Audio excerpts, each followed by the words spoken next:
Hello everyone and welcome back once again for another session of macroeconomics। आज हम हमारे इस चैप्टर में that is national income and related aggregates में आगे बढ़ेंगे और देखते हैं कि after the gross and the net concepts हमारे पास अब नेक्स्ट क्या है। देखिए, आज हम डिस्कस करेंगे market price versus factor cost concepts. अब ये दोनों चीज़ें क्या हैं, क्या होता है मार्केट प्राइस और क्या होता है फैक्टर कॉस्ट। देखिए, जब हम न्यूमेरिकली प्रैक्टिकली नेशनल इनकम के क्वेश्चंस सॉल्व करेंगे तो हमें जो नेशनल इनकम है वो एट एमपी या एट एफसी ये कैलकुलेशंस देखने को मिलेंगी। तो हमें पता होना चाहिए कि भाई मार्केट प्राइस क्या होता है और फैक्टर कॉस्ट क्या होता है। चलिए पहले थ्योरेटिकली समझते हैं कि इन्हें बोलते क्या हैं। अगर एमपी लिखा हुआ आ जाए तो क्या बोलते हैं, अगर एफसी लिखा हुआ आ जाए तो क्या कहा जाता है। नेशनल इनकम या फिर जिसे नेशनल प्रोडक्ट भी बोला जाता है may be expressed in terms of MP और एफसी, जिसका मतलब है मार्केट प्राइस या फैक्टर कॉस्ट। मतलब इन दोनों में हम नेशनल इनकम को एक्सप्रेस कर सकते हैं। अब एक्सप्रेस्ड एट मार्केट प्राइस, जब मार्केट प्राइस में एक्सप्रेस किया जाएगा तो क्या मतलब है, नेशनल इनकम या नेशनल प्रोडक्ट या फिर डोमेस्टिक इनकम या domestic product is called national income at market price. की जब इस तरीके से हो तो हम बोलेंगे कि भाई नेशनल इनकम जो है वो कौन से प्राइस में है, इसे ऐसे बोला जाएगा कि national income at market price. लेकिन अगर नेशनल की बजाय डोमेस्टिक इनकम है, जैसे हम स्टडी कर चुके हैं ऑलरेडी कि भाई नेशनल कंसेप्ट क्या होता है और डोमेस्टिक कंसेप्ट क्या होता है, तो अगर नेशनल की बजाय डोमेस्टिक इनकम हो तो उसको क्या बोलेंगे, अगर एमपी साथ में लिखा हुआ हो तो उसे रीड करेंगे, उसे बोलेंगे domestic income at market price. Likewise अगर फैक्टर कॉस्ट पर एक्सप्रेस किया जाए तो हम उसे कैसे स्टडी करेंगे, हम उसे बोलेंगे national income eight factor cost. अगर डोमेस्टिक इनकम हो तो हम उसे बोलेंगे domestic income eight factor cost. देखो, जैसे मानो हम ये स्टडी करना चाहते हैं जीडीपी एट एमपी। अब इसे कैसे बोलेंगे, ये एक्सप्रेस किया गया है एमपी पर, दैट मीन्स मार्केट प्राइस पर। अब ये चीज़ है क्या, देखो ये जो जी होता है आगे लिखा हुआ, इसका मतलब होता है ग्रॉस, या अगर इसकी जगह पर एन लिखा हुआ हो तो उसका मतलब होता है नेट। अब अगर यहाँ जी है तो हम इसे क्या बोलेंगे, ग्रॉस। और ये जो डी है इसका मतलब क्या है, ये है जो हमने डोमेस्टिक और नेशनल वाले कंसेप्ट से स्टडी किए थे।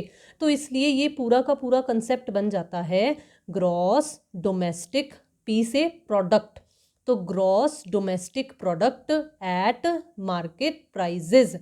अगर हम ये स्टडी करें तो ये क्या बनेगा, ये बनेगा gross domestic product eight FC, जो मैंने अभी अभी आपको बताया फैक्टर कॉस्ट।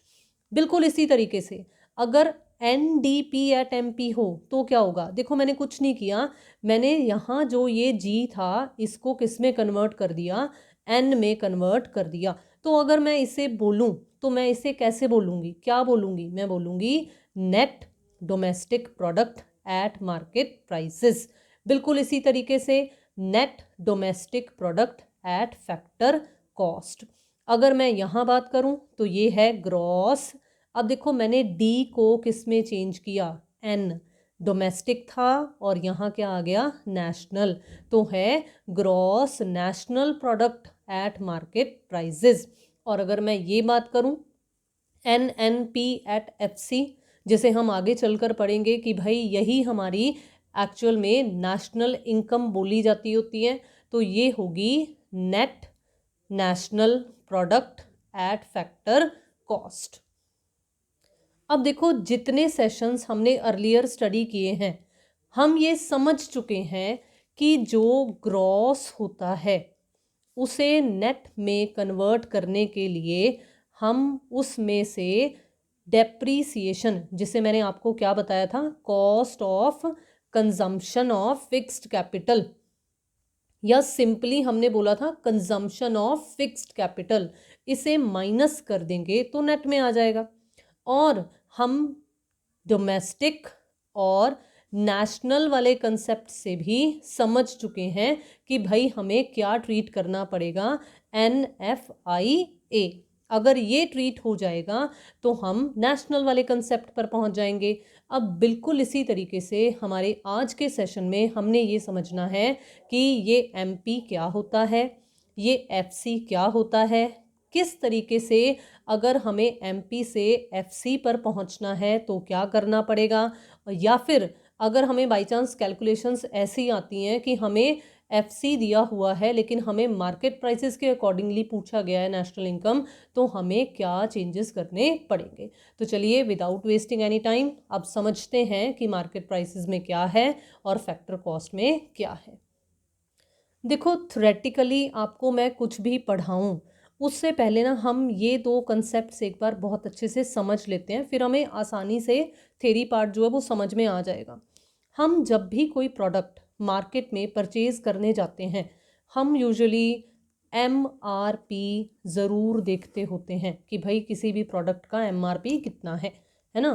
तो ये MRP क्या होता है? ये रिटेल प्राइस होता है ना। ये एक्चुअली क्या है? यही ये चीज़ है कि भाई जो चीज़ मार्केट में बिक रही है उसका प्राइस है।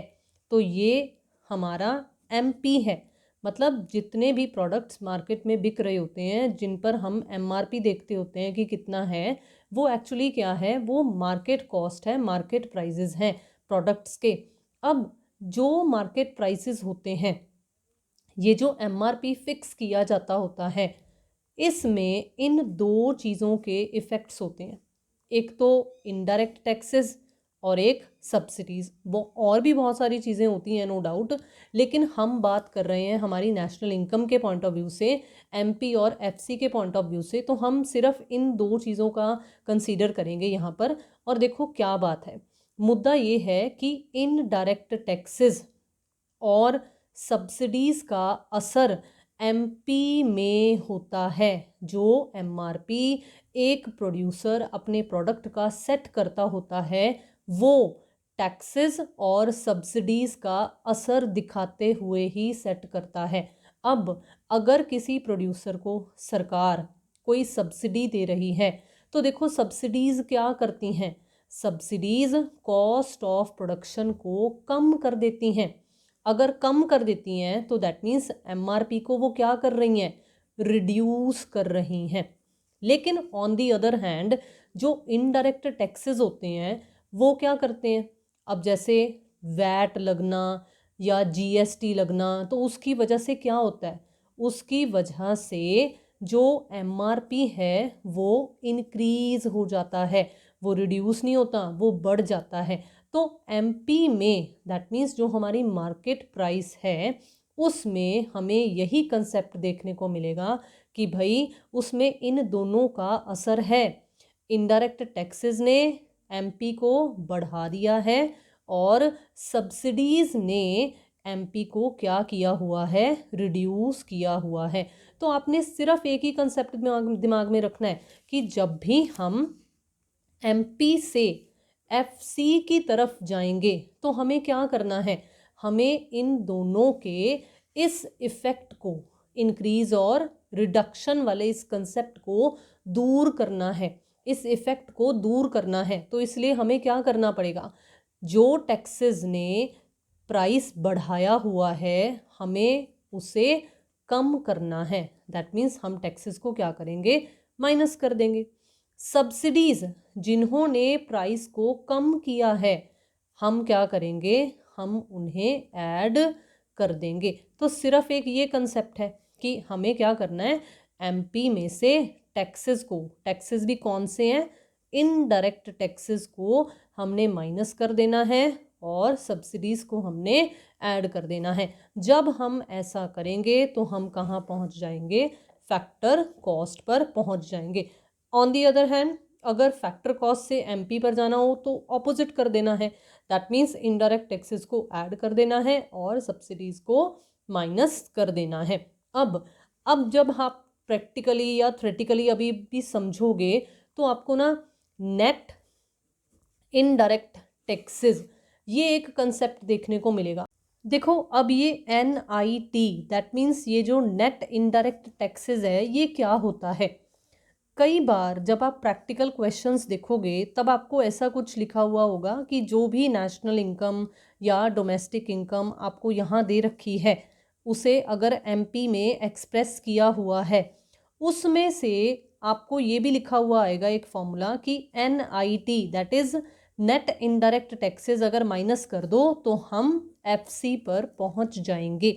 अब ये नेट इनडायरेक्ट टैक्स कुछ और नहीं है, जो मैंने आपको अभी अभी बताया है कि हमें क्या करना है, MP से FC पर आना है तो हमें वो दो इफ़ेक्ट जो MP में शामिल हैं उन्हें उल्टा करना है, उन्हें ख़त्म करना है। तो क्या करना था, हमने क्या किया था, हमने ये बोला था कि इनडायरेक्ट टैक्सेस को माइनस करना है और सब्सिडीज़ को ऐड करना है।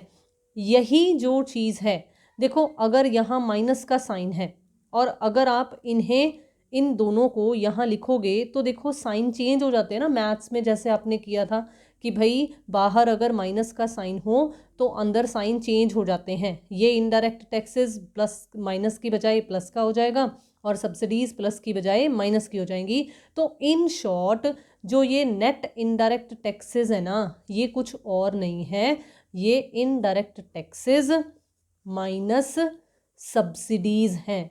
ये इन दोनों का कंसेप्ट है। तो इसका फॉर्मूला ये बनता है, जब आप इसे यहाँ पुट करोगे तो देखना ये ऑटोमेटिकली यही चीज़ बनकर आ जाएगी। मैं लेट मी शो यू। मान लो हम मार्केट प्राइसेस में नेट इनडायरेक्ट टैक्सेस माइनस कर कर फैक्टर कॉस्ट पर पहुँच रहे हैं और नेट इनडायरेक्ट टैक्सेस का फॉर्मूला मैंने आपको ये बताया। तो देखो क्या हुआ, बाहर माइनस का साइन है, मैंने अंदर लिखा पहले नेट इनडायरेक्ट टैक्स का फॉर्मूला जो कि कुछ इस तरीके से है। अब अगर मैं इस ब्रैकेट को ओपन करूंगी तो MP माइनस इनडायरेक्ट टैक्सेस और ये माइनस माइनस प्लस हो जाएगा और यहाँ आ गया प्लस में सब्सिडीज़। तो देखो वही इफ़ेक्ट आ गया ना जो मैं आपको शो कर रही थी, सेम वही इफ़ेक्ट आ गया। तो ये कंसेप्ट है जो हमने थ्योरेटिकली आज समझना है। मुझे उम्मीद है कि जो मैंने आपको इस तरीके से ये समझाया है ना तो आपको अब थ्योरेटिकली समझने में बहुत आसानी हो जाएगी। तो चलो अब जल्दी से फटाफट से देखते हैं कि हमें थ्योरेटिकल पॉइंट ऑफ व्यू से इसमें और क्या बता रखा है। तो देखो आगे आपको क्या कहते हैं, MP और FC में क्या डिफरेंस है। Market price includes the impact of subsidies which tend to lower it, किसे लोअर कर रहे हैं, MP को, and impact of indirect taxes which tend to raise it. ऐसा ही होता है ना, एक प्रोड्यूसर के पॉइंट ऑफ व्यू से अगर सोचो तो सब्सिडीज़ लागत को कम कर देती हैं और इनडायरेक्ट टैक्सेस जो हैं वो बढ़ा देते होते हैं। तो ये तो MP में इम्पैक्ट शामिल होता है। Factor cost is free from the impact of subsidies and और इनडायरेक्ट टैक्सेस, लेकिन फैक्टर कॉस्ट में इन दोनों का ये इम्पैक्ट शामिल नहीं होता है। अकॉर्डिंगली नेशनल इनकम और domestic income at market prices is converted into national income या national product at factor cost using the following equation, जो इक्वेशन मैंने अभी अभी आपको समझाई है। देखो यहाँ इस इक्वेशन में सिर्फ नेशनल इनकम के पॉइंट ऑफ व्यू से लिखा हुआ है, बाकी डिपेंड करेगा अगर आपको डोमेस्टिक इनकम कहा गया है तो उसके अकॉर्डिंगली सॉल्यूशन हो जाएगा। वो जब हम प्रैक्टिकली करेंगे तो हमें बेटर तरीके से समझ में आएगा, लेकिन अभी फ़िलहाल के लिए हम सिर्फ मार्केट प्राइस और फैक्टर कॉस्ट वाले इम्पैक्ट को अगर देखें तो देखो ये इम्पैक्ट आपको यहाँ दिख रहा है कि इनडायरेक्ट टैक्सेस माइनस किए हुए हैं और सब्सिडीज़ ऐड की हुई हैं, जो कि मैं ऑलरेडी आपको समझा चुकी हूँ। Subsidies which lower the market prices are added and the indirect taxes which raise the market prices are deducted. तो दोनों का इम्पैक्ट हमने क्या करना है, उल्टा कर देना है। नेक्स्ट देखिए आपको सेम यही बात लिखी हुई है कि दी अबव इक्वेशन में also be written as under, और देखो इसमें क्या लिखा हुआ है, नेट इनडायरेक्ट टैक्सेस कि जब आप एमपी पर अगर नेशनल इनकम को स्टडी कर रहे हो तो उसमें से नेट इनडायरेक्ट टैक्सेस अगर माइनस कर दिए जाएं तो हम फैक्टर कॉस्ट पर पहुंच सकते हैं। और देखो नेट इनडायरेक्ट टैक्सेस का फॉर्मूला बिल्कुल वही है जो मैंने अभी अभी आपको समझाया। तो यहाँ पर तो बेसिकली हमारा ये कंसेप्ट कंप्लीट हो जाता है, लेकिन मैं आज के ही इस सेशन में आपको एक ये कंसेप्ट भी ज़रूर करवाऊंगी कि फैक्टर इनकम और ट्रांसफ़र इनकम में क्या डिफरेंस होता है, बिकॉज ये भी बहुत इंपॉर्टेंट है। इसके बेसिस पर आपसे कई बार एक सिंपल ट्रू फॉल्स भी पूछ लिया जाता है, तो ये आपको ज़रूर पता होना चाहिए कि भाई फैक्टर इनकम जिसे फैक्टर पेमेंट्स भी बोला जाता है और ट्रांसफ़र इनकम जिसे ट्रांसफ़र पेमेंट्स भी बोला जाता है, क्योंकि जो पार्टी पे कर रही है उसके पॉइंट ऑफ व्यू से ये पेमेंट्स बन जाती हैं, जो रिसीव करता है उसके पॉइंट ऑफ व्यू से ये इनकम है, लेकिन दूसरी साइड से तो ये पेमेंट बन जाएगा ना। तो इसे फैक्टर इनकम या फैक्टर पेमेंट के नाम से या ट्रांसफ़र इनकम या ट्रांसफ़र पेमेंट के नाम से भी जाना जा सकता है। अब ये होती क्या है, फिर से मैं आपको कहूँगी आप अपने दिमाग में रखिए कि भाई फैक्टर्स ऑफ प्रोडक्शन कौन होते हैं। तो देखिए क्या है, factor incomes are the incomes received by the owners of factor of production. Now कौन होते हैं owners of factors of production? जब हमने मैक्रो इकोनॉमिक्स पढ़नी शुरू की थी तभी हमने ये कंसेप्ट समझ लिया था, और आपको यहाँ भी लिखा हुआ है कि जो हाउस होल्ड सेक्टर होता है वो ऑनर होता है फैक्टर्स ऑफ प्रोडक्शन का, क्योंकि हाउस होल्ड सेक्टर में से ही लेबर काम कर रही है, अपनी सर्विसेज दे रही हैं। बिल्कुल इसी तरीके से अगर लैंड है जिसके पास, वो उस लैंड को रेंट पर दे रहा है, किराए पर दे रहा है, तो वो तो ऑनर है ना।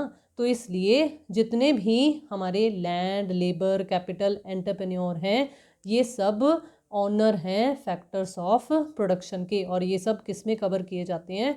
हाउस होल्ड सेक्टर में, for rendering their factor services to the producer. तो अब आपको ये फर्स्ट लाइन क्या क्लियर कर रही है?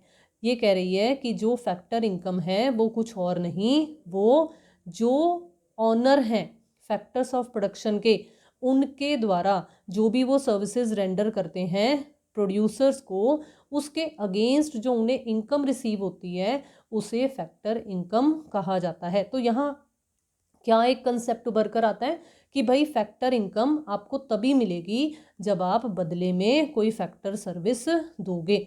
Corresponding to the real flow of factor services from the households to the producers, there is a money flow from the producers to the household in the form of rent, interest, profit and wages. देखो ये सारा का सारा monetary flow है, हम सब पढ़ चुके हैं कि रियल फ्लो क्या होता है, मनी फ्लो क्या होता है, ये सब हम कर चुके हैं। तो ये कुछ नया नहीं है हमारे लिए। जिन बच्चों ने अर्लियर सेशंस अटेंड किए हुए हैं मैक्रो इकोनॉमिक्स के, उनको ये कंसेप्ट अच्छे से क्लियर होगा। तो यहाँ पर आपको यही बात बता रहे हैं कि भाई एक साइड पर जो हाउस होल्ड सेक्टर है वो प्रोड्यूसर सेक्टर को अगर अपनी फैक्टर सर्विसेज दे रहा है तो बदले में उसे मनी फ्लो की फॉर्म में फैक्टर इनकम्स, जिनके नाम आपको यहाँ दे रखे हैं, रेंट, इंटरेस्ट, प्रॉफिट और वेजेस, इसकी फॉर्म में उन्हें मिलते हैं। तो as a consequence, as a result होता क्या है? There is a production of goods and services in the economy. लेकिन अगर ऑन दी अदर हैंड हम ट्रांसफ़र पेमेंट्स की बात करें, या जिन्हें यहाँ ट्रांसफ़र इनकम के नाम से भी आपको बताया गया है, तो ये क्या होती हैं बेटा? These are one sided payments, मतलब यूनिलेटरल, एक साइडेड की ही हैं ये। दैट मीन्स भाई इसमें तो बंदा फैक्टर सर्विस रेंडर कर रहा था, लेकिन इसमें ऐसा कुछ भी कंसेप्ट नहीं है।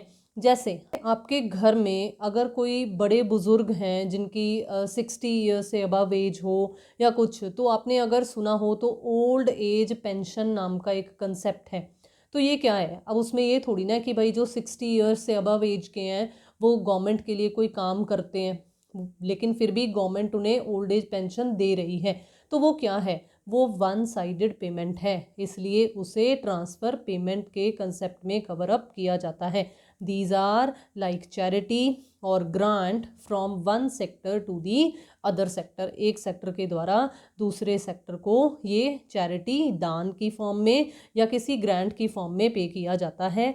These payments do not cause the production of goods and services in the economy. देखो ये डिफरेंस अपने आप उभर कर आ रहे हैं, जैसे ये 2 साइडेड है लेकिन ये 1 साइडेड वाला कंसेप्ट है। उसमें फैक्टर सर्विसेज रेंडर की जा रही हैं लेकिन इसमें कोई फैक्टर सर्विसेज रेंडर नहीं की जाती हैं। इसमें फैक्टर इनकम्स के केस में production of goods and services हो रहा था, लेकिन इसकी वजह से 1 साइडेड पेमेंट की वजह से, ट्रांसफ़र पेमेंट की वजह से कोई भी production of goods and services नहीं होता इकोनॉमी में। These cause merely the transfer of income from one sector to the other without anything in return. बदले में दूसरा बंदा कुछ नहीं कर रहा है। तो इसलिए अब हमारे पास मेन इंपॉर्टेंट चीज़ जो उभर कर आती है वो क्या है?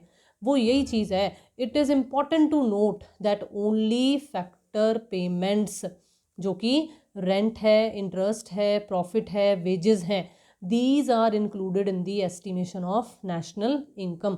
जब हम नेक्स्ट चैप्टर करेंगे जिसमें हम कुछ मेथड्स देखेंगे तब भी हमारे पास ये कंसेप्ट उभर कर आएगा कि भाई सिर्फ जो फैक्टर इनकम है उसे ही शामिल किया जाता है नेशनल इनकम की एस्टिमेशन में। जो ये हमारी ट्रांसफ़र इनकम होती है उसे इंक्लूड नहीं किया जाता है। So that was all about today's session. मुझे उम्मीद है कि आज का जो हमारा ये सेशन रहा ये आपको बहुत ही अच्छे तरीके से क्लियर रहा। Thank you so much for watching the video. Kindly बने रहिए चैनल के साथ। अगर आपने अभी तक सब्सक्राइब नहीं किया हुआ है तो जल्दी से कर लीजिए। वीडियोस को शेयर करना, लाइक करना और अपने व्यूज़ कमेंट बॉक्स में शेयर करना बिल्कुल मत भूलिए। Thank you so much for watching the video and have a nice day.